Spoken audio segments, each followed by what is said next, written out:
Hey, my friends, it's Matt. This is the 10-Minute Bible Hour podcast. We're in Matthew chapter 24, trying to make sense of Jesus' Olivet Discourse, the fifth of the five big speeches around which Matthew structures his account of the life of Jesus. The disciples show up, and they want to know, how's this all going to go down? What's the end game look like for history, and how will we know when you're about to return? Jesus so far has broken down the answer into three parts. Part one, there's going to be some birth pains, and this is just history being history. Just be faithful. You don't really need to do anything here. When we get closer to the end, you'll know.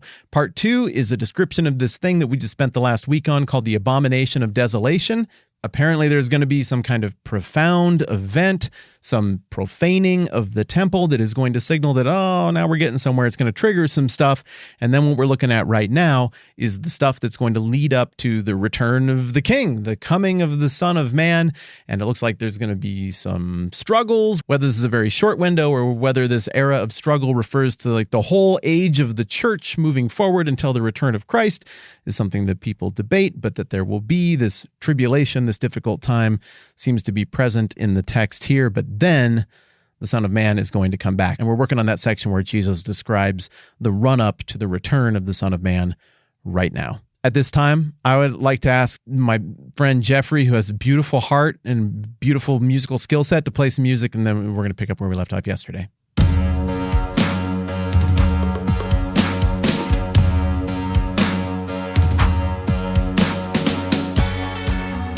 At that time, verse 23, if anyone says to you, look, here's the Christ, or there he is, don't believe it. For false Christs and false prophets will appear and perform great signs and miracles to deceive even the elect, if that were possible. See, I have told you ahead of time. Okay, I got to step back to that elect word real quick. Do you remember back in, what's that got to be, chapter 11, because it's in response to the stuff John the Baptist's disciples and people asking questions. Yes, it is. It's the end of chapter 11. And Jesus gets done being like, hey, what are you all looking at? Criticizing John the Baptist. You guys got problems too. And he kind of fires off at the whole generation, rolling off at the question John the Baptist's disciples had asked him about whether he was the Christ or was somebody else.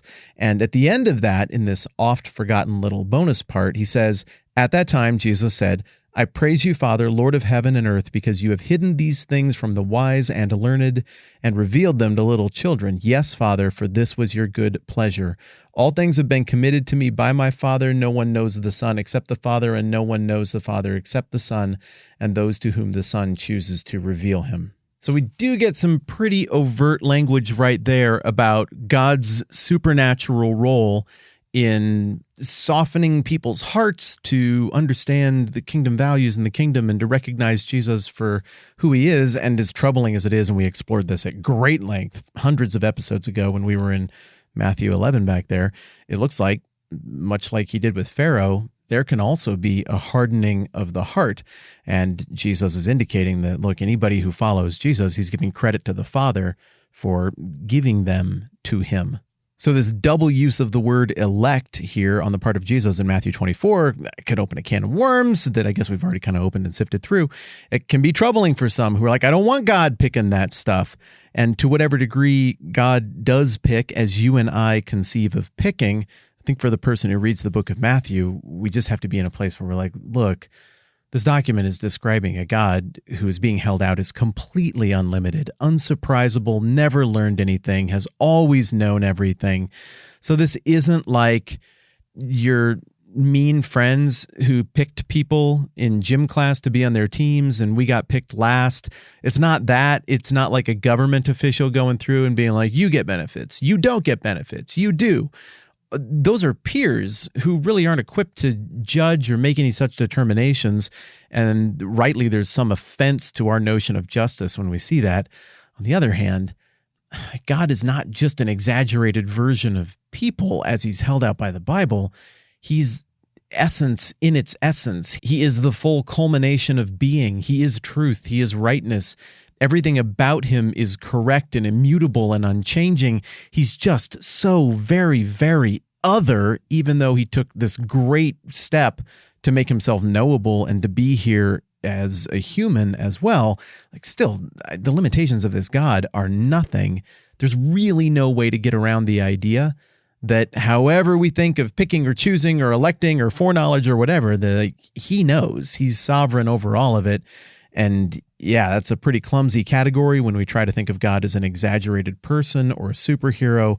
But when you think of God as the all-knowing, unlimited, never learning anything because he already knew all the things, unbound by time, champion of all of existence, it becomes kind of an inescapable notion and frankly, a very biblical notion that this idea of God having elected somehow, that is this idea of the elect. And that concept, for those of you who are really into theology, is not one that is owned by Augustine and the first millennium Catholic Church. That is not something that is owned by the craft beer, bearded, bald, bedazzled jeans, flannel shirt wearing Reformed crowd.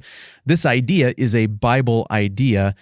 People take it in a lot of different directions, but again, what we're trying to do with our conversation here is just look at what is directly in the text. But it matters here for our conversation because Jesus isn't lucking into these followers who he's trying to give a heads up about what it's going to look like in the end of time. His Father gave him those followers. They were, again, however you conceive of choosing when you're talking about a God who operates outside of time and has unlimited capacity and is surprised by nothing. However you would define or think of that word, they're chosen. They were picked. They are precious to God. Followers of Jesus are precious to Jesus. So again, when Matthew is quoting Jesus as using the word elect here in Matthew 24, it's not like, okay, guys, I know this is kind of a weird, touchy thing, and I know you've had some run-ins on the internet with people from different internet pubs who have different opinions, and it can be really testy, but no, this is a point of celebration. Every time this notion of election comes up in the Bible, it's like, isn't God amazing? Because he's unlimited. And how could he not pick? How could he not be sovereign and in control over all things, even if that's a little bit confusing and hard to jive with our minds? It's great. And here again, the idea of election just points out how much Jesus values the people who are in his presence right now, who God has given him, and those who he was praying for in John 17, who will be future believers who are going to have to navigate this tricky thing.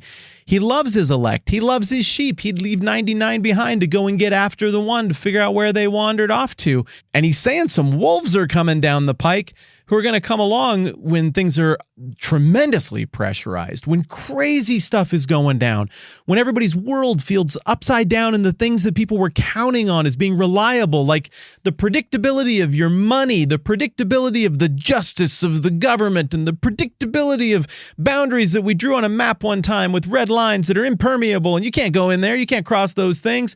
The impermeability of what we expect to be a given lifespan that everybody should get. The impermeability of basic decency between neighbors. Like, though history has been volatile at times, for the most part, people have had expectations, especially in modern history, of these certain realities being present.